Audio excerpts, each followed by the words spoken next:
Hello everyone, welcome to Commodities podcast. This is 𝗀𝗁𝗀𝗀 or Sharekhan, BNP Paribas. Today we have an update on silver. On the daily chart, silver has resumed its bullish move as it moves above the previous swing high of 76,000 and have also sustained above it, underlying the positive bias for the silver. Silver prices are moving towards the crucial resistance of 78,000, which would be an immediate resistance for the price. The RSI, with a positive crossover, supports a bullish move as it moves towards the upward zone of the oscillator.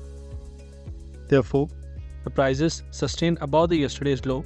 A buy on dip strategy should be used, targeting the level of 78,000 for the coming session with a reversal below the level of 76,000. Hence, we expect silver to trade with a positive bias for the day ahead. Thank you.